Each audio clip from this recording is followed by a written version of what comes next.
muda. Então, mesmo que alguém seja nosso amigo, seja um familiar, e nós podemos amar aquela pessoa, mas não podemos compactuar com o erro dela, ainda que venhamos até ter que falar a verdade e mostrar para aquela pessoa ali o seu erro, nós precisamos estar fazendo isso em amor. E aqui diz também, mas honra os que temem ao Senhor. A honra é um princípio muito importante no reino do Senhor. E nós precisamos honrar as pessoas. Precisamos honrar tanto os nossos como as outras pessoas. Dá honra a quem tem honra, como diz a palavra. Não podemos esquecer daquilo que uma pessoa já representou na nossa vida. Então precisamos honrar nossos pais, precisamos honrar nossa família, honrar os nossos irmãos na fé, honrar os pastores, aqueles que se dedicam a nos ensinar a verdade. E aqui diz ainda, nesse mesmo versículo 4, aquele mesmo que jure com seu dano não muda. Então a palavra do cristão é uma só, como diz a palavra, ou é sim ou é não. Então, mesmo que a pessoa tenha prejuízo, a palavra dela não pode mudar. Ela precisa manter a sua palavra. É o que está dizendo aqui neste versículo. E ele fala no 5 ainda: aquele que não empresta o seu dinheiro com usura, nem recebe subornos contra o inocente. Quem faz isto nunca será abalado. Porque Deus não se agrada que tenhamos amor ao dinheiro. O dinheiro é importante na nossa vida, sim, nós precisamos dele, mas nós não podemos idolatrar o dinheiro. Porque quem faz isso, com certeza, a sua vida não será abençoada. Aquele que empresta com usura, que quer ter benefício próprio em cima dos necessitados. Porque Davi, aqui nesse contexto dessa época, qual era a realidade dessa época aqui? Violência, injustiça. Então, nós vemos o contexto atual a história atual, nós percebemos que isso continua. Mas o verdadeiro cidadão dos céus, aquele que tem a cidadania celestial, aquele que tem um registro no céu como cidadão, ele precisa observar e não praticar essas coisas. E aqui fala, quem faz isto nunca será abalado. Ele conclui este salmo nos dizendo que quem observa estas coisas, quem procura ter o caráter de Cristo, um caráter cristão, sendo a cada dia mais transformado para se parecer mais com Cristo, ele jamais será abalado. Amém? Então, que possamos estar observando a palavra de Deus, porque ela tem tudo o que nós precisamos para nos ensinar, para nos orientar, para não errarmos o caminho, para estarmos agradando ao Senhor dia após dia. Senhor, nesta manhã, diante desta palavra que tem tantos ensinamentos para nós colocamos diante de Ti as nossas vidas, ó Deus. Senhor, porque a cada dia precisamos refletir e estarmos à luz da Tua palavra para não errarmos o caminho. Porque, Senhor, queremos estar na Tua presença como verdadeiros cidadãos dos céus, cumprindo, Senhor, com os nossos deveres e, Senhor, com isso, recebendo os direitos que a Tua palavra nos garante. Ó Deus, em nome de Jesus, nos ajude, nos perdoe, nos ajude a acertar, Senhor, porque nós queremos Te servir com retidão, com o espírito, Senhor, quebrantado na Tua presença. Queremos Te agradar, queremos Te obedecer. E ainda que as lutas, as dificuldades venham tentando nos afastar de Ti, nada poderá nos separar de Ti. E que o Senhor nos perdoe das nossas falhas cometidas, porque nós somos imperfeitos, mas o Senhor garante a vitória sobre o pecado, sobre as dificuldades, sobre os nossos pensamentos. Leva nossos pensamentos cativos à obediência de Cristo, para que não venhamos praticar o mal, mas sempre observando a Tua lei, que ela possa estar impressa em nossos corações, em nome de Jesus. Amém. Vamos orar pelo irmão Gil aqui, para que possamos adorar o Senhor em espírito e em verdade. Senhor, em nome de Jesus, apresentamos a Ti o Teu Filho. Senhor, abençoe teu filho nesta manhã. Derrama da tua unção sobre a vida dele para este momento, porque ele é teu ungido, escolhido para esta obra. Mas que o Senhor venha nesta manhã trazer aquilo que o Senhor quer transmitir à tua igreja através do teu filho, através dos louvores que serão entoados a ti. Recebe a nossa adoração, Senhor, em nome de Jesus. Amém. A graça e a paz do nosso Senhor Jesus. Amém.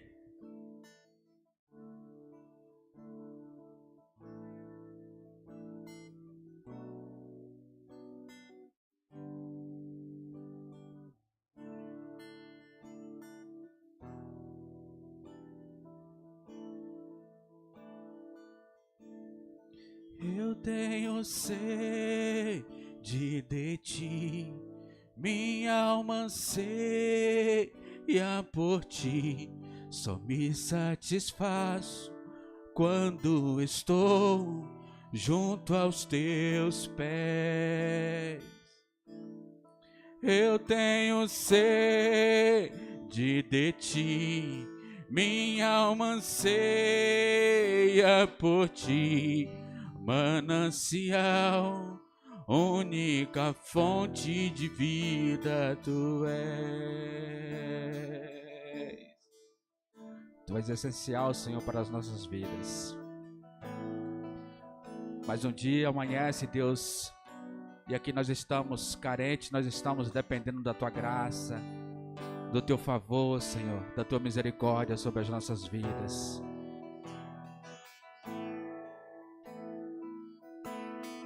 Manancial, fonte de vida, de onde eu preciso e quero beber todos os dias. Bem mais que um desejo, ele é essencial. Bem mais que um desejo, tu és essencial para sustentar a minha vida, Senhor Jesus. Eu tenho sede de ti, minha alma anseia por ti, só me satisfaço quando estou junto aos teus pés.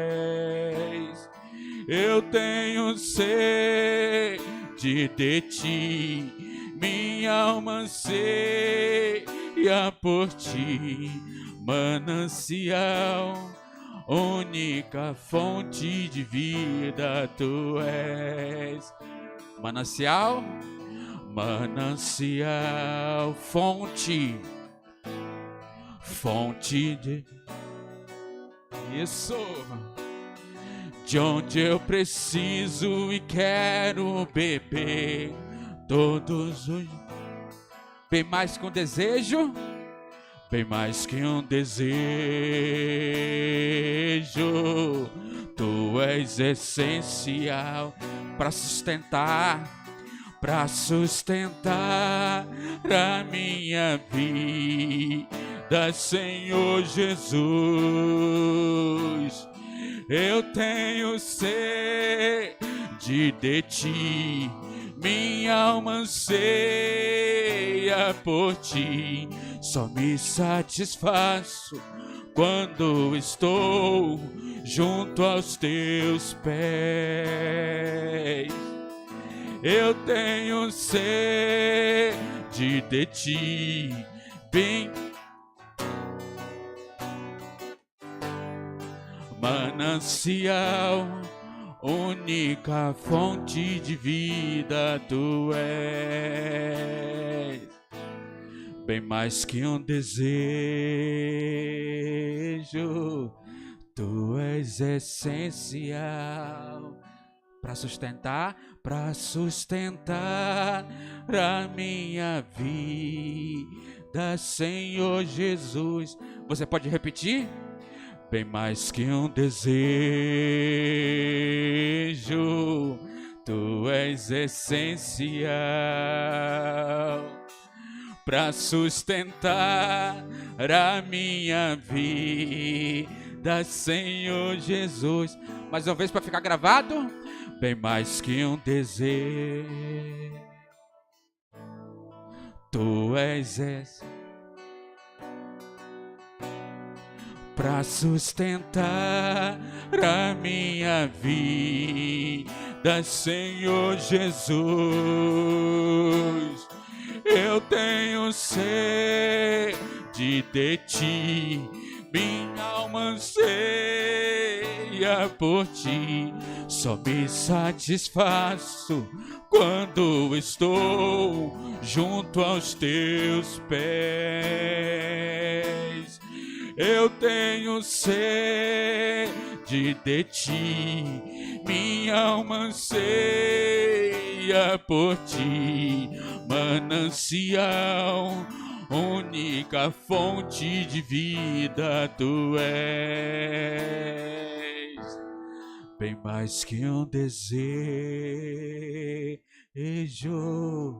Tu és essencial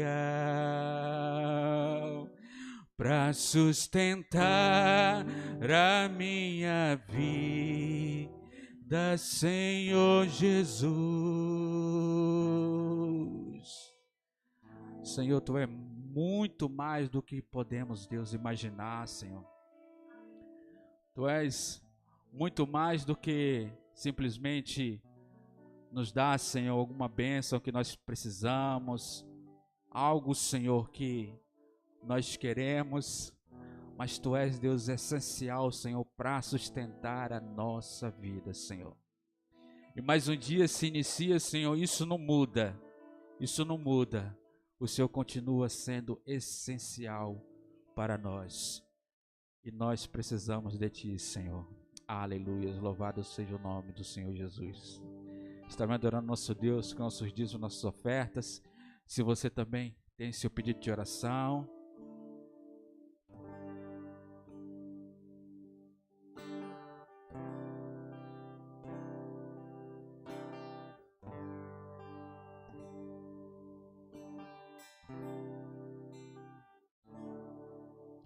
entrego a Ti a minha oração, pois Tu és, Senhor,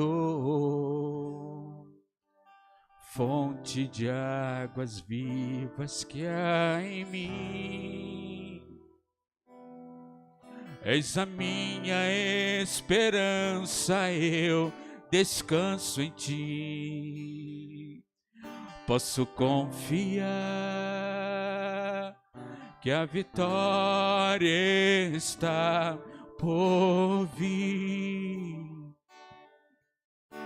Entrego a Ti a minha oração, pois Tu és, Senhor, fonte de águas vivas que há em mim. Tu és, Senhor, és a minha esperança, eu descanso em Ti.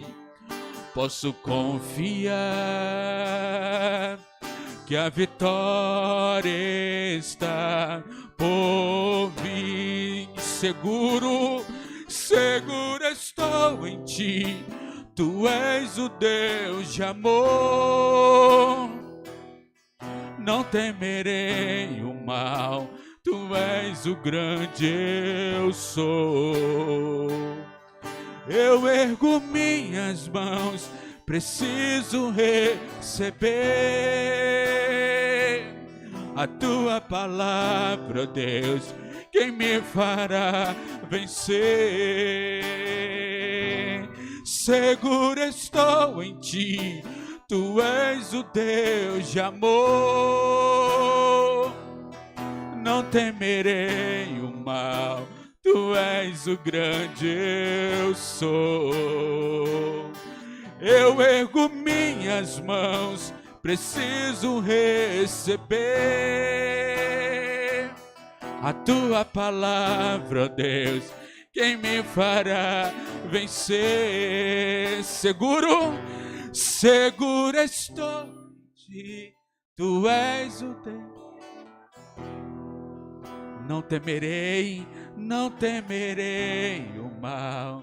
Tu és o grande eu sou.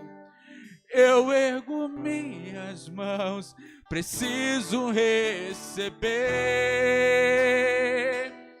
a tua palavra, Deus, quem me fará vencer. A tua palavra, Deus, quem me fará vencer.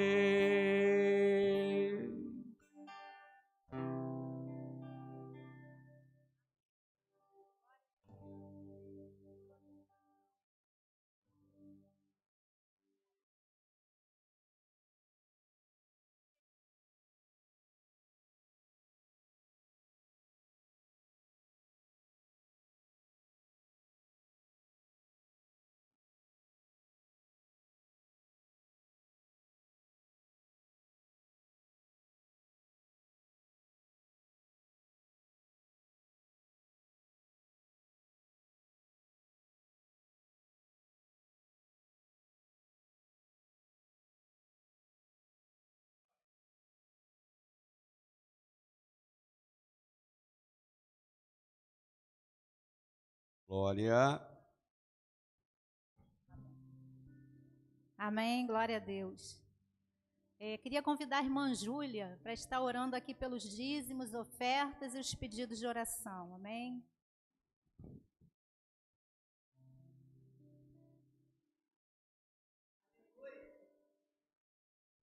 Obrigada, igreja, por essa oportunidade. Obrigado, Senhor, por essa oportunidade. Eu estava ali, menina, mas eu sabia que o Espírito Santo já tinha me avisado que você ia me chamar.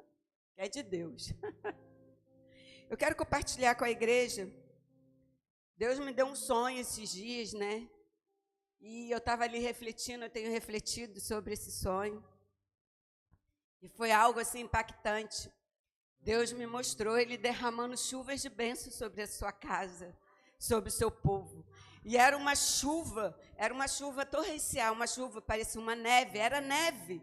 E havia, de repente, uma frecha no telhado, e aquela nuvem caía, e as pessoas corriam para se banhar naquela nuvem.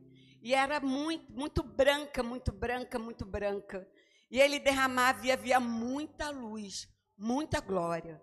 E a pergunta que a gente se deve perguntar: eu vou correr para embaixo dessa chuva? Eu vou estar embaixo dessa chuva? Eu vou estar pronta para estar recebendo dessa chuva? Eu creio que esse sonho que Deus me deu, Ele vem mostrar o derramar dEle sobre a igreja, né? O Espírito Santo, né? A palavra do Senhor diz que há um rio de água viva que corre no altar do Senhor. E Ele está derramando essa chuva torrencial sobre a igreja, né? Nós precisamos estarmos preparados e o nosso coração abertos para receber mais do Senhor. Porque dias difíceis estão vindo, dias difíceis nós estamos passando, como disse, né, o salmo que a irmã aqui leu, aonde a injustiça tem imperado. Homens de coração maliciosos, homens que têm o bem nas suas mãos para fazer sobre a nação, sobre o pobre, sobre as viúvas, sobre as crianças, e tem retido esse bem, né? E a terra, o Brasil está sofrendo, as nações estão sofrendo. Mas então Deus está mostrando que Ele está derramando sobre a sua igreja uma torrente de neve, uma torrente de bênçãos celestiais, de luz, e nós precisamos estar embaixo dessa luz. Amém? Porque só vai receber quem estiver embaixo dessa luz. E nesse momento, o Senhor, no meu coração, eu ficava inquieta, porque havia um convidado especial que ia chegar para a igreja, para este lugar, para o congresso que estava havendo. E eu preciso trocar as minhas vestes. Então, a gente precisa sempre estar lavando as nossas vestes no sangue do Cordeiro. As nossas vestes precisam estar sempre limpas. E a minha preocupação, eu preciso trocar as minhas vestes. Porque enquanto nós estivermos aqui, na terra, as nossas vestes precisam sempre estar lavadas pelo sangue do Cordeiro. Amém? E nós precisamos lavar as nossas vestes, porque o que vinha no meu coração, eu não estou digna diante do Senhor, diante desse convidado que vai vir, que está chegando. Então a gente precisa estar sempre lavando nossas vestes. E como confirmou na palavra que a irmã trouxe, é buscando a palavra do Senhor, é estando no caminho do Senhor, é buscando o avivamento de Deus para nossas vidas, é buscando a presença de Deus para nossas vidas, amém? Vamos aplaudir ao nome de Jesus nessa manhã. Aplaude ao Senhor, que Ele está sempre pronto a nos socorrer, né? Dias difíceis estamos vivendo, mas Jesus, Ele está nos socorrendo. Ele tem fonte de água vivas para nossas vidas. Senhor, nós te louvamos, Pai, por esse dia maravilhoso. Te agradecemos, Pai, por tudo que Tu tens feito, Senhor. Te agradecemos, Pai, porque Tu és o Deus de socorro. Tu és o Deus que tem olhado para a Tua igreja, que tem socorrido a Tua igreja. Pai querido, coloco diante de Ti, Senhor, esses pedidos de oração. Toma nas Tuas mãos, Senhor. Vem acalmar, aquietar, Deus, o coração, os nossos corações, que no profundo das nossas almas nós sabemos que Tu és Deus, Tu és o Deus que está sempre pronto a nos socorrer. Aquieta a nossa alma, Senhor. E ao mesmo tempo, Pai, esse aquietar é tão estranho para nós, Senhor. É um aquietar, Pai, que precisamos, Senhor, estar constantemente aos Teus pés, mas sabendo descansar em Ti. E esse descanso, Senhor, ele só vem através da unção do Teu Espírito Santo, do aquecer do Teu Espírito Santo nos nossos corações e nas nossas almas, Senhor. Que é o que nos completa, Pai, que é o que nos aquieta e ao mesmo tempo nos faz correr para os Teus pés, Senhor, para pedir, para suplicar pelas vidas e pelas nossas, Senhor, pelos nossos parentes, pelos nossos amigos, pela nossa igreja, pelos nossos vizinhos e pela nossa nação. Pai, nessa manhã em especial, Pai, queremos Te colocar, Pai, aquelas pessoas, Senhor, que estão sofrendo, que foram presas injustamente, Senhor, nas manifestações, Pai. A Tua igreja está ali, Senhor, clamando, Pai. E a Tua igreja estava ali clamando, Senhor. Oh Deus, que o Senhor venha com a Tua misericórdia. Senhor, Tu tem completado a Tua justiça na vida desses homens. Mas famílias, Senhor, estão sofrendo porque os seus entes queridos ainda não voltaram para casa. Estão ali injustamente, Senhor. Deus, tenha misericórdia. Envia homens e mulheres capacitados, Senhor, para estar, Senhor, trazendo, Pai, a justiça na vida desses homens e mulheres, Pai. Em nome de Jesus. Socorre essa vida, Senhor. Tenha misericórdia dessas vidas. Jesus, envia ajuda, envia o Teu socorro, Pai. Aquieta suas almas, que ali naquele lugar, Senhor, eles encontrem o conforto do Teu Espírito Santo, Pai.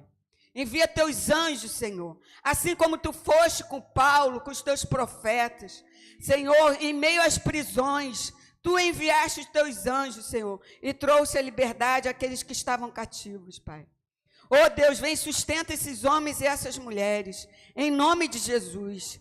Em nome de Jesus, tenha misericórdia, Senhor, daqueles que estão nas cadeias, Senhor. Senhor, que chegaram ao fundo do poço, Pai. Jesus, a Tua palavra, Senhor, vai de encontro a essas vidas, trazendo liberdade, Pai. Em meio à escuridão, em meio, Senhor, à desesperança, Senhor. Ao final do túnel tem sempre a Tua luz, Pai. Visita essas vidas e traga a liberdade. Quebra as prisões, Senhor. Em nome de Jesus, tenha misericórdia. Tenha misericórdia, Senhor. Transforma, Senhor, essas vidas. Em nome de Jesus. Pai querido, colocamos diante de Ti, Senhor, esses dízimos e essas ofertas que trazemos com tanta alegria, Pai.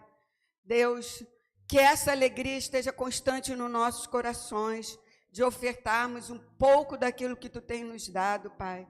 Mas que sejamos sinceros, que sejamos justos, Pai, em nome de Jesus. Que o Senhor possa estar transbordando, Senhor, na vida da Tua igreja, Senhor, em nome de Jesus. Oh, Deus, que venhamos a ter mantimentos, Pai, em nome de Jesus, para a Tua honra e para a Tua glória, Pai, em nome de Jesus. Abençoa aqueles que vão manusear, que são responsáveis, Senhor, em nome de Jesus, por esse trabalho, Senhor. Derrama Teu Espírito Santo, dá sabedoria, Senhor. Abençoe as suas vidas, no nome de Jesus.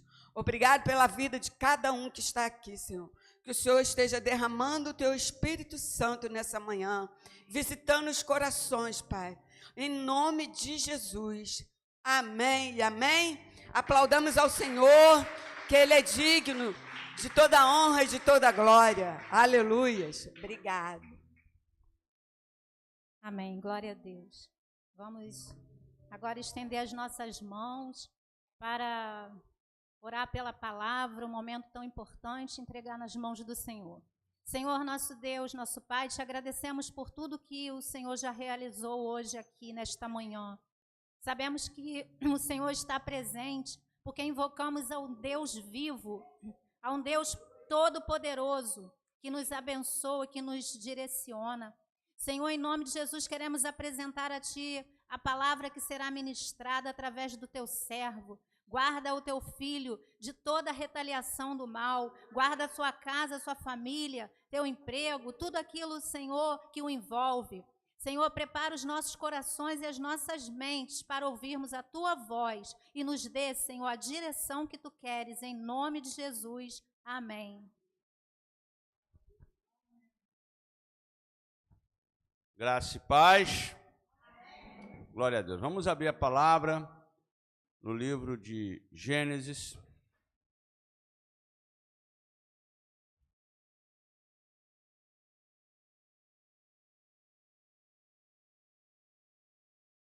Capítulo 2, versículo 15 ao 17.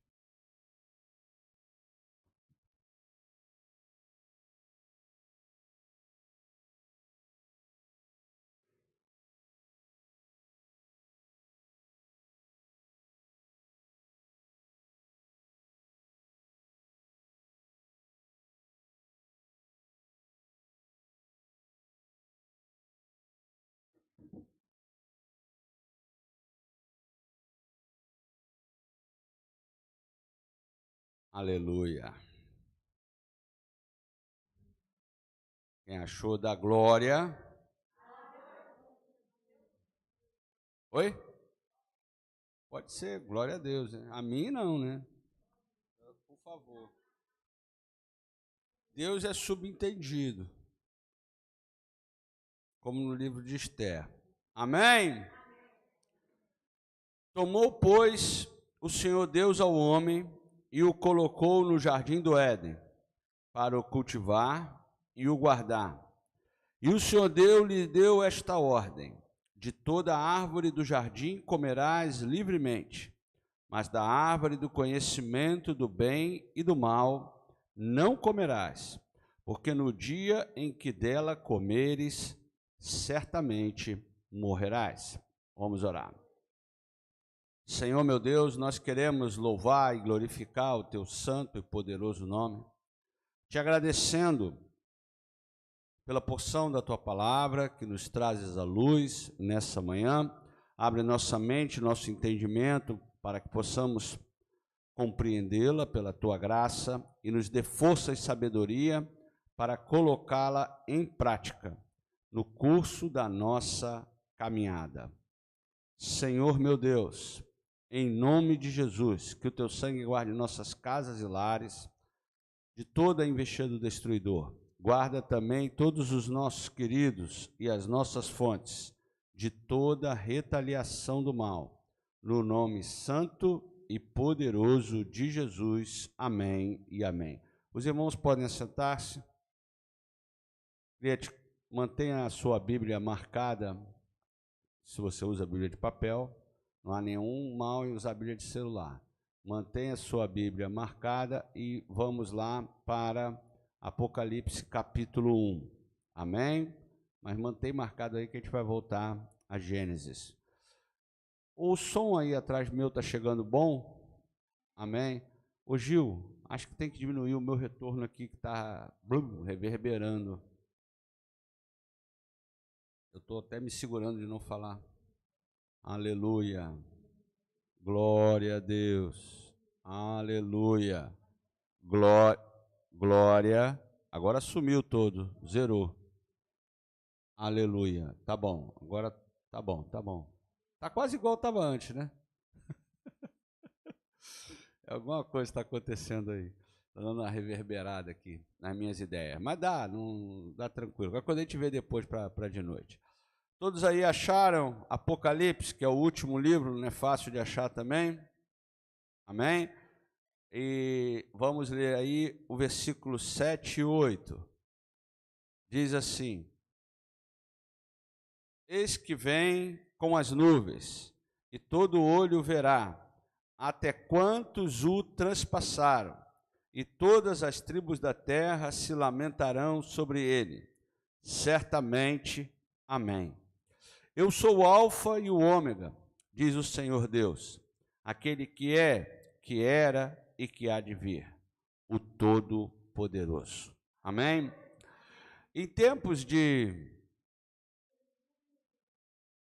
muitas turbulências planetárias, como temos acontecido recentemente, pandemia, uma guerra que está se prolongando, e agora o assunto da semana,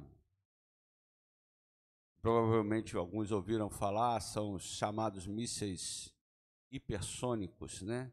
Hiper é uma forma de dizer que é mais do que super, né? Qualquer avião caça é supersônico, né? Mas a gente teve até um de carreira que era o Concorde, que saiu de linha, que também era hipersônico, era supersônico, perdão, fazia daqui a Paris, do Rio a Paris, em 5 horas. Para os irmãos terem uma ideia, um míssil hipersônico levaria em torno, né, de 1 hora, em números redondos. Pode ser um pouco para lá, um pouco para cá, porque ele viaja a mais de 10 mil quilômetros por hora. Um avião supersônico viaja a mais de 1.500. Então, eles são chamados assim e, teoricamente, eles são indefensáveis à luz da tecnologia moderna, né? À luz da tecnologia moderna. E aí as notícias estão correndo, a Rússia está enviando a fragata carregada desses mísseis para o Atlântico Norte, se aproximando. Quando a gente fala próximo, a gente fica com as nossas noções de distância, né? Nós estamos falando de geopolítica. Se tiver a 1.000 quilômetros da costa americana, está longe das chamadas águas territoriais, onde a soberania do país prevalece, mas em poucos minutos uma arma dessa atinge a costa. E talvez um outro que talvez seja menos noticiado, para causar menos pânico até, porque há um certo controle, né, nos meios de comunicação. Falar em controle nos meios de comunicação, os irmãos que têm boa memória, me lembrem de, na hora da escola dominical, dar uma palavra, não é de correção não, é só de esclarecimento. Eu acho que nem ela mesma sabe, porque eu tenho pesquisado mais sobre o assunto, sobre a oração da irmã Júlia. É só um esclarecimento noticioso, tá, irmãos? Pra gente, mas é muito interessante para a gente entender como as coisas funcionam. Mas voltando aqui, a Rússia, que se tem notícia, só a Rússia tem esse tipo de equipamento, ela desenvolveu uma espécie de torpedo. Torpedo é um míssil que anda debaixo d'água, tá? Para quem não sabe. É de um porte considerável, né? Ele tem 20 metros, para os irmãos terem uma ideia, daqui a ali tem 17 metros, por 2 metros, carrega ogivas nucleares, e ele, assim, é bem grande para um torpedo, mas bem pequeno para um submarino. Então, ele viaja também numa velocidade muito rápida, embaixo d'água, e ele tem uma característica, ele pode ser lançado por um submarino ali, vamos dizer, nas costas, para quem tem uma noção do mapa melhor, da Europa ali, Portugal, Espanha, daquelas águas. Ele pode viajar, né? Eu estou colocando os Estados Unidos porque são os inimigos históricos, é lógico que não é só.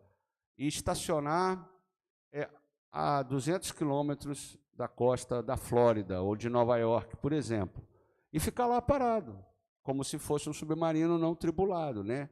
Um drone, porque na verdade isso é um drone. Quando a gente pensa em drone, a gente pensa só naqueles dronezinhos, né? Mas tem drones aéreos, né? Isso é um drone submersível. Tem drones aéreos que têm uma envergadura, né, de mais de 20 metros. Né? São drones que também carregam armas, são aviões não tripulados, né? Mas o nome técnico é drone.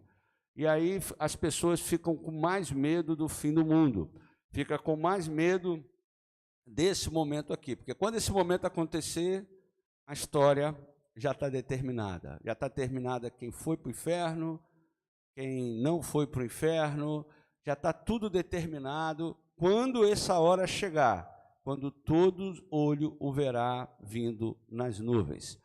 Porém, irmãos, isso é uma questão, eu ia trazer a palavra só sobre Gênesis, mas eu fiquei com o coração aqui, que nós precisamos olhar um pouco para a origem, não é se prender na origem, mas quando nós olhamos as origens, nós podemos corrigir o rumo no futuro. Muitas vezes nós estamos querendo ajustar coisas na nossa caminhada, mas ficamos com nossos olhos muito perto do futuro imediato ou do nosso passado recente. E ficamos como que ciclicamente cometendo, né, repetidamente, ciclicamente é algo que se repete com o mesmo intervalo de tempo, né? Repetidamente cometendo erros semelhantes. Por quê? Porque às vezes nós não voltamos um pouquinho para olhar para origens. Quem sabe, numa bela tarde de sábado,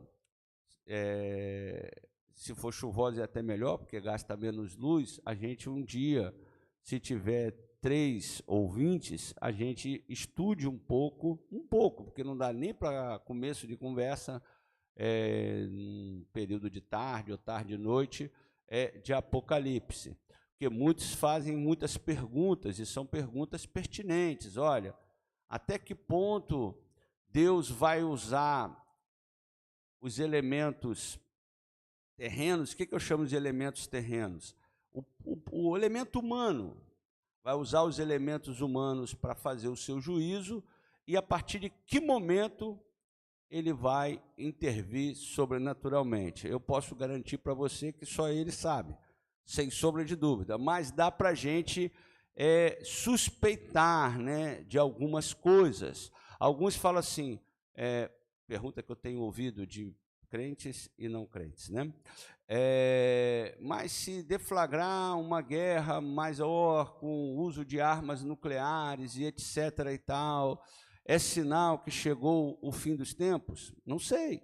Pode, por exemplo, só para dar um exemplo, né, de como são muitas possibilidades, só para dar o exemplo, tá, irmãos? Não é a palavra, não. Fala o irmão que está do lado assim, é só o gostinho. Fala assim, é só o gostinho. Quando os anjos começam a tocar a trombeta, e nós sabemos que o jogo conclui na 7ª, que está no final do capítulo 11, né, diz assim, o 7º anjo tocou a trombeta, a 7ª trombeta, e houve nos céus grandes vozes dizendo, o reino do mundo se tornou de nosso Senhor e do seu Cristo, e ele reinará pelos séculos dos séculos. Versículo 19, pulando um pouco para o final do capítulo, abriu-se então o santuário de Deus, que se acha no céu, e foi vista a arca da aliança. No seu santuário sobrevieram relâmpagos, vozes, trovões, terremoto e grande saraivada.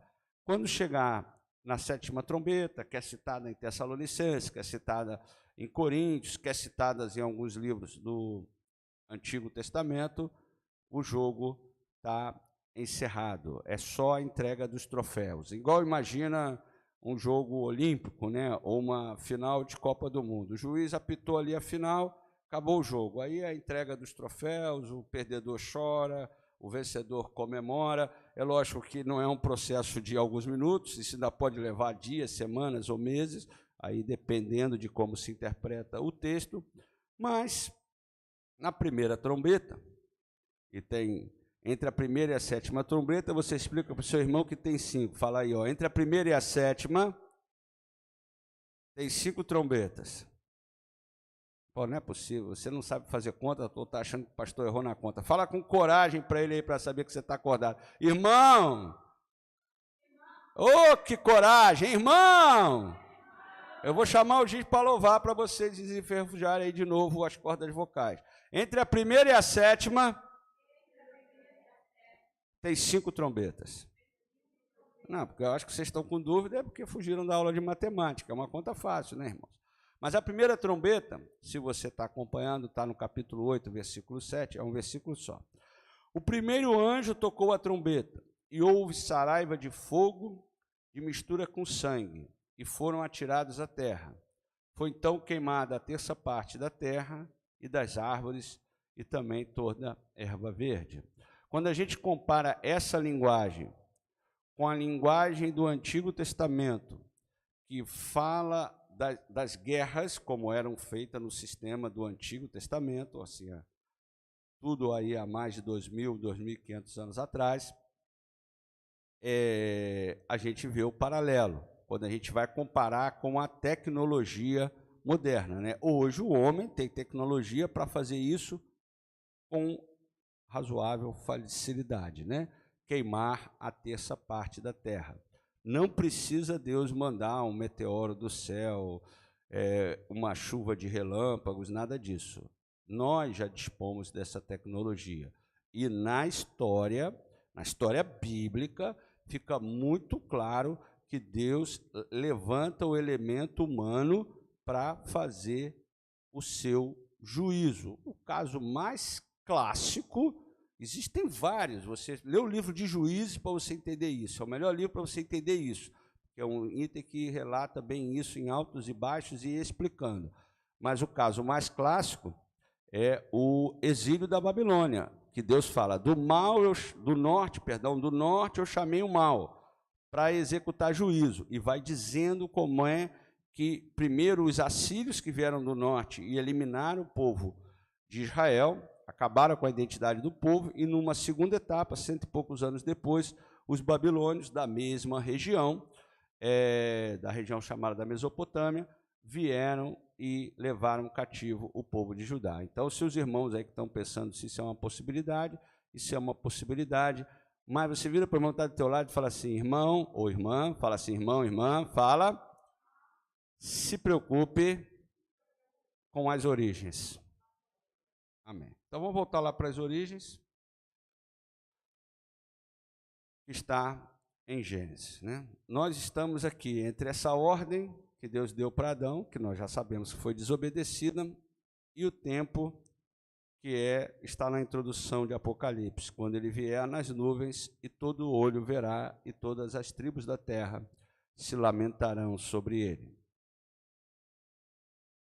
E o Senhor Deus deu essa ordem, de toda árvore do jardim comerás livremente, mas da árvore do conhecimento do bem e do mal não comerás, porque no dia em que dela comeres, certamente morrerás.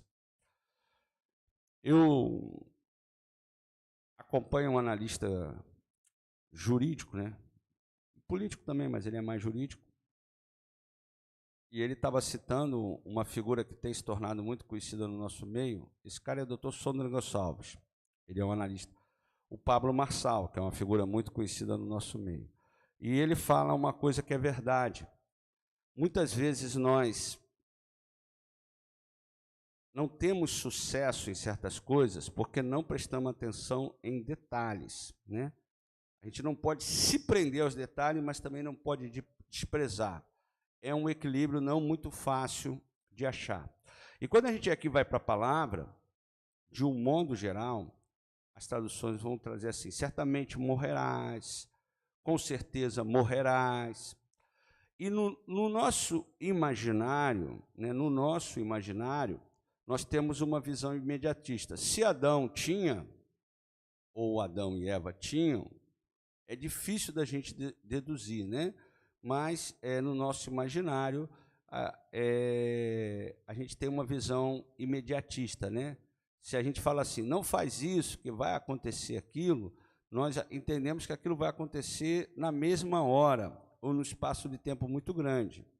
Quando nós vamos ver com mais detalhe a história de Adão e Eva, eles comeram do fruto e morreram, mais ou menos 900 anos depois, né? Passou um tempo legal, um bom tempo, entre comer o fruto e morrer, mas eles morreram, porque o verbo aponta para frente mesmo, é uma tradução, certamente morrerás. Existem algumas traduções mais raras, né, que dão uma ideia melhor do sentido, terás que morrer, né? E é uma tradução válida, porque você vai ter que morrer, você está aí tranquilo, a morte não faz parte da tua realidade, mas quando tu comer desse fruto, você vai ter que morrer. Agora, se é hoje, amanhã, e no caso deles nós sabemos que se passaram 900 anos, é a mesma coisa, né?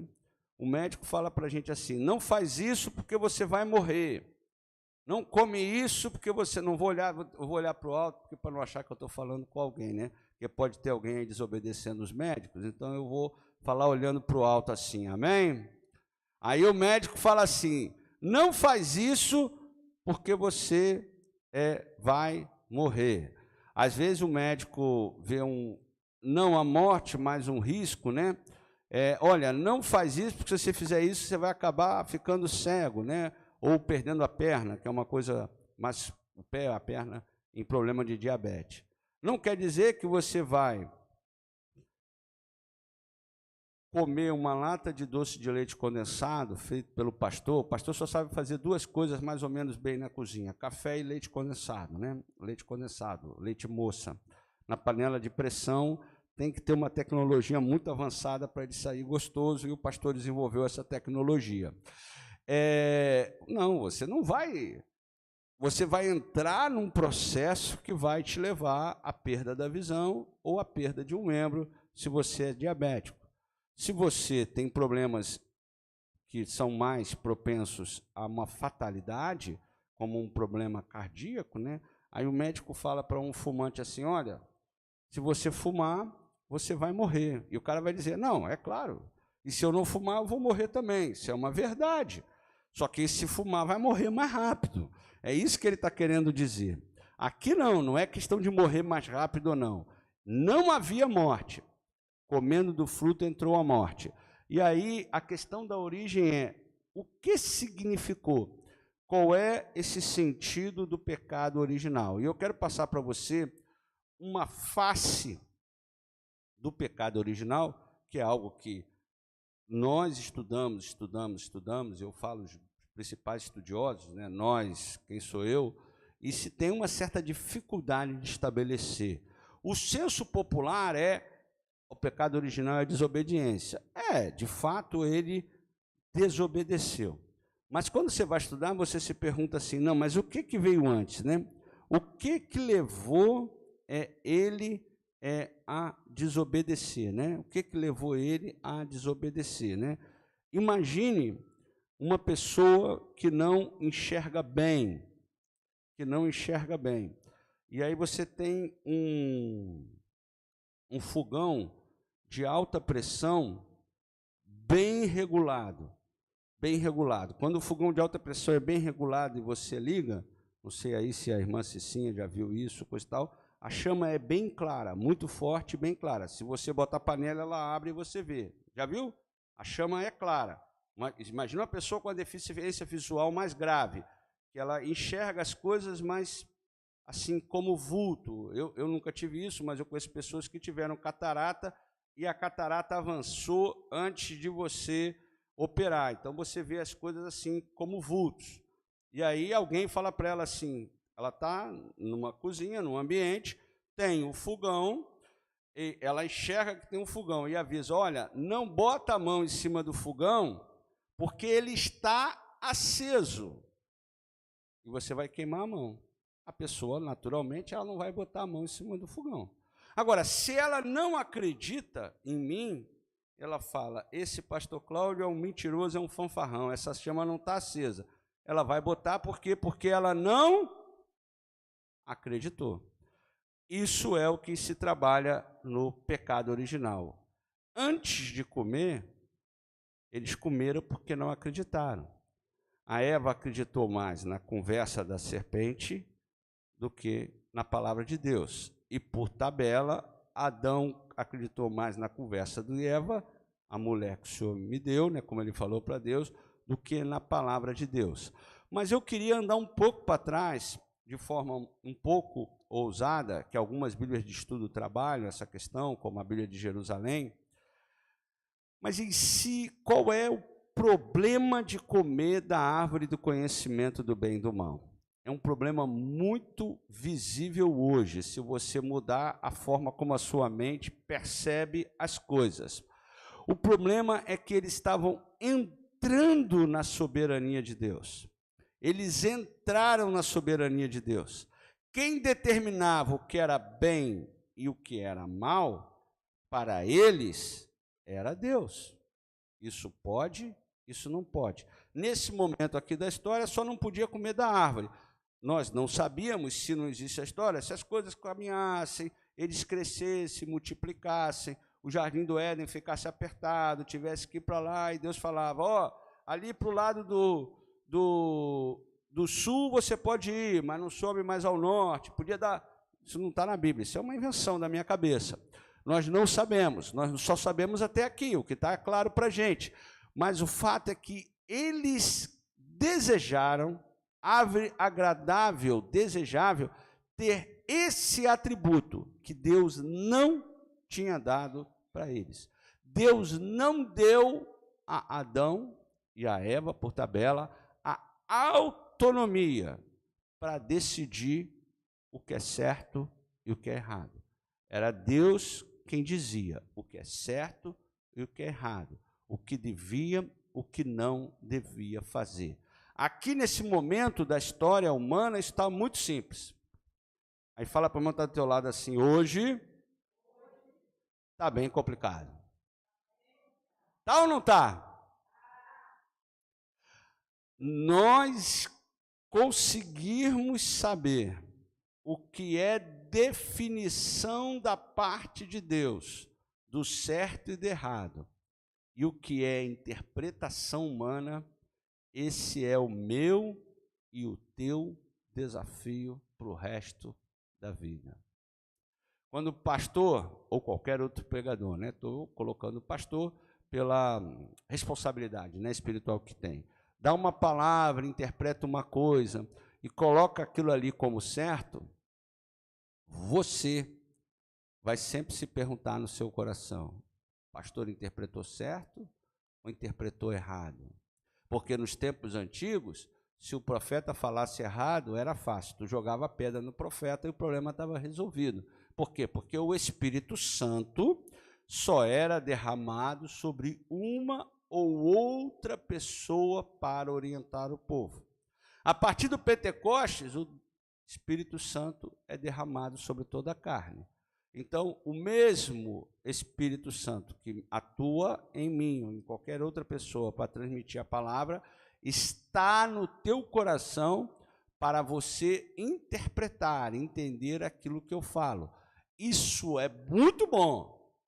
Por outro lado, também é muito arriscado, porque aumenta o nível de responsabilidade de todos nós. E, em cima disso, eu e você conhecemos muitas histórias do Zezinho, da Chiquinha e de outros, que não é bem assim que a Bíblia está falando e o que o pastor está falando, e deram a sua própria interpretação. Assim como Adão e Eva deram a sua própria interpretação da palavra de Deus.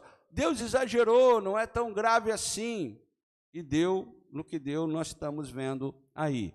E a pessoa entra em dificuldades porque afrontou a palavra de Deus.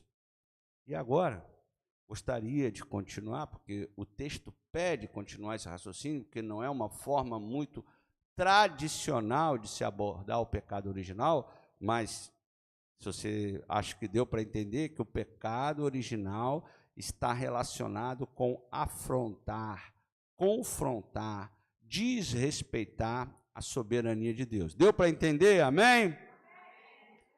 Aí eu te pergunto, como você tem se conduzido? É você que tem determinado o que é certo ou errado na tua vida, no que você faz ou deixa de fazer, no que você fala ou deixa de falar, ou é Deus que tem determinado? Adão e Eva, eles escolheram, e deu no que deu. Nós estamos vendo aí guerras, rumores de guerra, está tudo isso ligado ao pecado original, enfermidade, morte, perversão.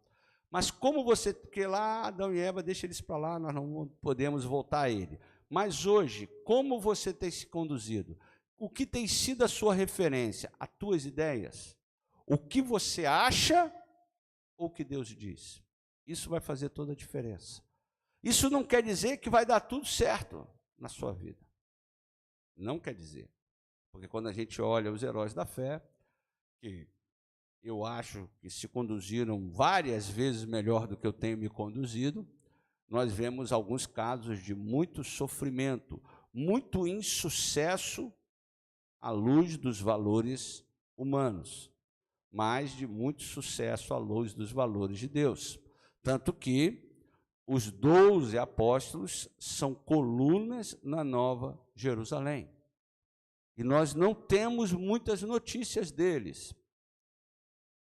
Existem muitas coisas da tradição, mas a tradição é perigosa. Mas nós temos notícias de 3, mais ou menos, com tradição confiável. Uma não é tradição, é Bíblia. Tiago morreu jovem logo lá no início da caminhada. E não se atribui nenhuma falta a ele para isso ter acontecido. No início da igreja ainda, quando a igreja ainda estava bem nova ali, restrita a Judéia ainda, Samaria, a igreja começando, Tiago, o irmão de João, foi morto. Lá na frente, a tradição diz que João morreu também martirizado, isso é tradição, mas nós sabemos que ele foi exilado já um ancião de dias, na ilha de Patmos, onde ele escreveu o Apocalipse. E a tradição fala, com bastante probabilidade de ser uma verdade, porque não é Bíblia, não foi reconhecido como palavra de Deus, que Pedro morreu crucificado e ainda fez questão de ser crucificado de cabeça para baixo. E assim, me parece que Pedro foi bem mais fiel à palavra de Deus do que eu. Então, não é uma garantia de que vai dar tudo certo, porque muitas vezes nós estamos caminhando na igreja achando e querendo e desejando que tudo dê certo à luz dos valores do mundo, né? Nossa despensa esteja cheia, nosso bolso esteja transbordando, nossa saúde esteja a 1000, né? Lembrando que o apóstolo Paulo foi caminhando para a morte cego. Isso aí é bem fácil de mostrar na palavra. Queremos que tudo na nossa vida esteja muito bem. Isso não é errado, irmãos, mas a palavra de Deus não te garante isso não, tá? É uma palavra que não é uma palavra tão agradável de dizer, mas é a verdade. Agora, a palavra de Deus te garante que naquele dia, quando ele vier nas nuvens, você não vai estar no grupo que vão estar se lamentando. Só acho que só um entendeu, vou repetir de novo. A palavra de Deus te garante que se você for fiel a ela, você não vai estar no grupo que vai se lamentar quando ele vier nas nuvens. Amém? Jesus fala que quando essas coisas, ou seja, quando o mundo estiver fervilhando de tribulação, tiver tudo aparentemente muito ruim, por isso que a palavra de Deus é loucura para os que se perdem. Você deve levantar a sua cabeça, exultar, né? Exultar é transbordar de alegria. As traduções trazem exultar, eu estou simplificando, é transbordar de alegria, porque a vossa redenção está próxima. Te pergunto, como você tem se conduzido? Você tem se conduzido em cima daquilo que você acha que é certo ou em cima daquilo que a palavra de Deus diz que é certo? Eu nem vou entrar nos detalhes, para eu não ficar assim. A minha pressão é naturalmente baixa, mas às vezes acho que ela até altera quando eu entro em certos detalhes, quando eu vejo certas coisas. A igreja como instituição não é o indivíduo, né? Não é o indivíduo, o membro, ou o meu colega, o pastor tal, ou até um bispo, ou uma liderança, ou outras denominações dão outros nomes, institucionalizando. Institucionar é tornar comum, né? Tornar padrão. Uma coisa que é contrária à palavra de Deus, né? É uma coisa que é contrária à palavra de Deus. Vou dar um exemplo aqui meio grave. Não estou dizendo que isso está acontecendo, não. Não está muito longe de acontecer, não. Mas, por exemplo, Davi pecou e era considerado um homem como o coração de Deus. Eu falo do pecado com Betseba, o adultério, aquele monte de rolo todo. Todos os reis seguintes podiam dizer assim, né, institucionalizar. Olha, Davi, nosso pai, né, que é a expressão da Bíblia de falar do antepassado, adulterou. Então eu posso adulterar também. Aí vinha o próximo rei, Davi adulterou. Então eu posso adulterar também. Ainda não chegou, mais ou menos, né? Mas algumas coisas estão se institucionalizando na igreja, porque está valendo mais o que o homem acha certo do que o que a palavra de Deus acha certo. Isso é reproduzir o pecado original. É entrar na soberania de Deus. Deus, você não sabe fazer as coisas muito direito. Sabe por que eu comi desse fruto? Porque dessa mulher que o senhor fez. O senhor deve ter algum defeito aí na fabricação dessa mulher, pai? Adão falando com o Senhor. Porque eu comi o fruto porque ela me deu. Né? Sei lá, o senhor deveria ter feito ela sem as mãos, que ele não podia me dar o fruto para eu comer. Alguma coisa aí o senhor fez errado. Parece jocoso, né? Irônico. Mas na prática, irmão, se a gente for parar para pensar, nenhum de vocês aqui, só eu e outros irmãos de outra igreja, fazemos isso, né? Não, a gente vai fazer isso porque a gente acha isso certo. E ou não pergunta a palavra, ou às vezes até já sabe e finge que não está vendo. Fecha os teus olhos em nome de Jesus.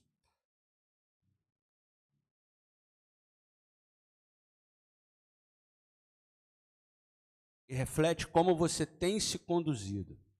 Você tem se conduzido em cima do que tu acha certo. Pedro falou que nenhuma palavra é de particular interpretação. Você tem conduzido pelo que tu acha certo, ou pela interpretação que você pessoalmente tem da palavra, ou você tem se esforçado, amarás o Senhor teu Deus de todo entendimento, para compreender a palavra e não ser simples ouvintes, mas praticantes, como disse o outro apóstolo Tiago, e colocá-la em prática no curso da sua caminhada. Se você tem feito o que você acha que deve fazer, você está reproduzindo o pecado original. Se você tem focado na palavra, você está vivendo a palavra de Deus, a palavra de salvação. Senhor meu Deus, eu quero me colocar na concha das tuas mãos e colocar a vida dos teus filhos e filhas na tua presença. E te pedir, Pai, que o Senhor nos dê discernimento para entendermos a tua palavra, que vai ficar cada vez mais difícil isso, à medida que o dia se aproxima, e que nós possamos colocá-la em prática. O Senhor nos dê força, sabedoria e prudência para colocá-la em prática no curso da nossa caminhada. Que nós diminuamos e o Senhor cresça, para que nós estejamos sempre nos submetendo à tua boa, agradável e perfeita vontade. Que não seja a nossa vontade, como disse o Senhor, diante da expectativa de sofrimento, que não seja a nossa vontade, que não se faça a minha vontade, mas que se faça a tua vontade. Pai, muitos valores. E, Pai, o Senhor sabe que eu não estou falando de costume, eu estou falando de valores. Tem tentado, tem procurado entrar na tua casa. Não falo nessa casa, eu falo na tua igreja, sobre a face da terra. E que o Senhor nos guarde de não aceitarmos, primeiro em nosso coração, e por consequência em nossa prática de vida, esses valores que têm trazido pesos, consequências desastrosas para a história humana ao longo dos séculos. Pai, guarda o nosso coração, para que naquele dia, se virmos ou estivermos aguardando a ressurreição, nós não estejamos no grupo daqueles que se lamentarão, mas nós estejamos no outro grupo, o grupo que exultará, o grupo que transbordará de alegria, porque a redenção está se consumando e poderemos viver aquilo que foi o teu projeto original, sem culpa, sem medo, sem dor, sem pranto, sem luto. Essa é a nossa expectativa, a nossa oração, o nosso pedido. Sabemos, Pai, que não se resume a esse momento, mas é uma luta diária, conforme a tua palavra nos ensina em muitos lugares. E eu peço que o Senhor dê força a cada um de nós. Cada um de nós tem os seus pontos onde tem mais dificuldade em respeitar a tua palavra. No tempo lá de Adão e Eva era bem simples, era uma coisa só. Hoje é bem complexo, é bem complicado, mas o Senhor continua sendo o mesmo, ontem, hoje e sempre. E não há para ti, Pai, nada demasiadamente difícil. Por isso nós te pedimos, Pai, que o teu Espírito guarde o nosso coração de todo o engano do inimigo, porque à medida que o dia se aproxima, o engano se multiplicará. Nós te agradecemos e louvamos o teu santo nome, em nome de Jesus. Amém e amém. Vamos ficar de pé em nome de Jesus. Eu avancei até demais na hora.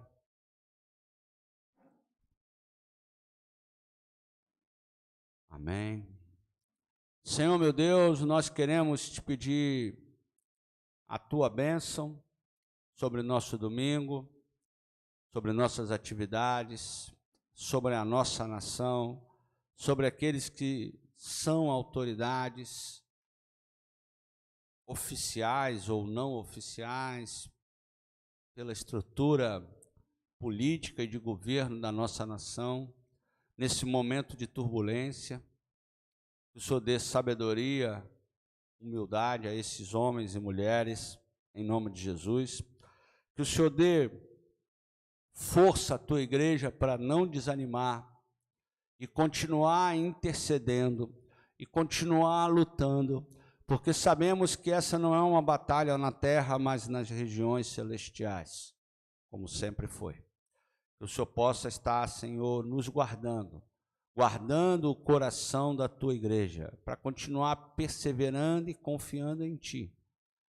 E na medida do possível, nos esclarecendo sobre o momento histórico, para que possamos nos conduzir melhor, não sobre aquilo que nós achamos, mas sobre aquilo que o Senhor nos orienta, em nome de Jesus. E a tua poderosa bênção esteja nos guardando e nos conduzindo. Teu grande amor, que excede todo o nosso entendimento, a graça e a paz do nosso Senhor e Salvador Jesus Cristo e a doce comunhão com o Santo Espírito de Deus estejam sobre nós e sobre nós permaneçam para louvor da tua glória, no nome santo e poderoso de Jesus. E a igreja do Senhor diz...